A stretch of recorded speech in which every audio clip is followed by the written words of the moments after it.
Data privacy was a hot issue in 2018, especially after the Cambridge Analytica Facebook scandal came to light.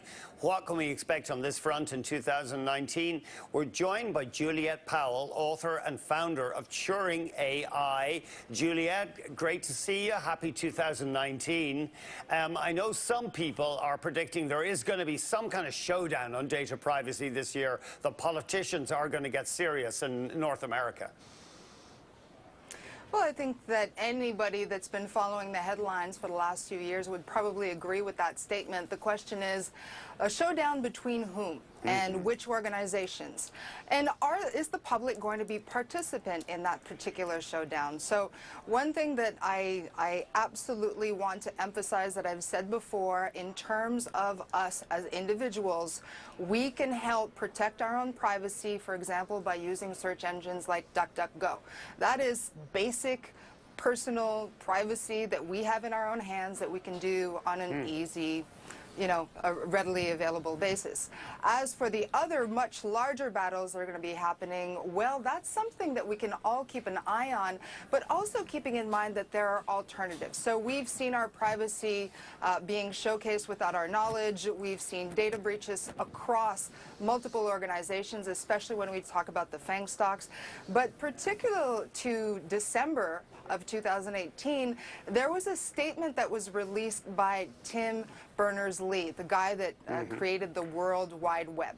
Now, Tim came out saying this is not why we invented the internet. This data privacy, this secrecy, the selling of personal data is not why we wanted to create a World Wide Web. And as a result, he has invested, along with many people that are coming out of MIT, the Massachusetts Institute of Technology, and the idea is to create a platform that will sit on top of the current existing World Wide Web so that any user has the opportunity to go through this new platform, be able to visit whatever sites that they normally surf and get information from, but it would go through this layer that is kind of a protective layer so that your personal data would not be shared with the sites that you visit by all of the different bots that are following you around the web. Because even if you're not logged on to Facebook, for example, every time you like content, every time you rate content, that information is still creating kind of a decentralization of the web that most of us are not aware of.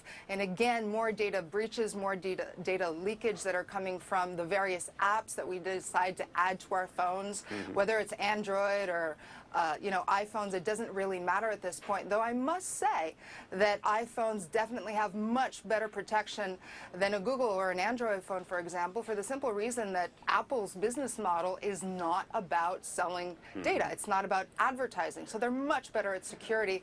But nonetheless, we as individuals have to be aware and take that battle into our own hands where we can.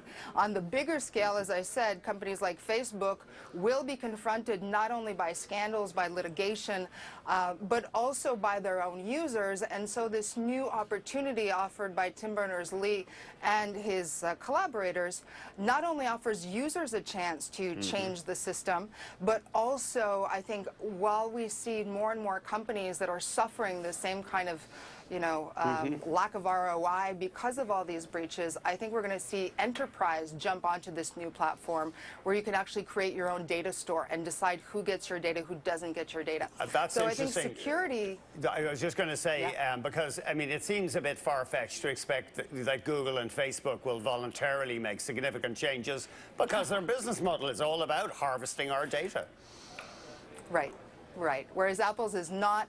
And again, the founder of the World Wide Web, I don't think has any other agenda than creating a platform that we can all use. And the whole idea was to be able to increase, yes, freedom of expression, but also collaboration.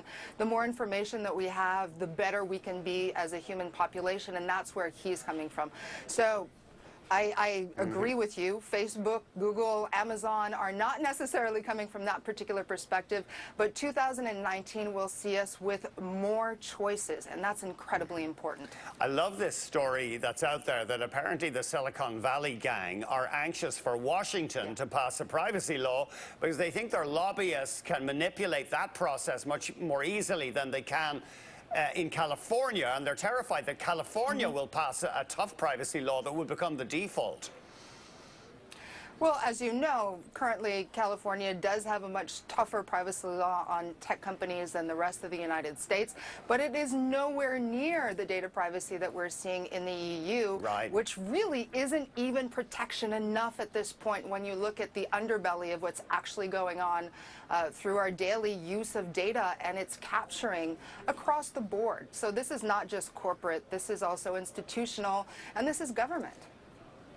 Yeah, that's fascinating because Europe did pass that big law, and I mean, it was a huge measure. It was the General Data Protection Regulation, or GDPR, and it gave consumers clear rights. And of course, Facebook and Google are famous for those multi-page disclosures, well, that nobody reads.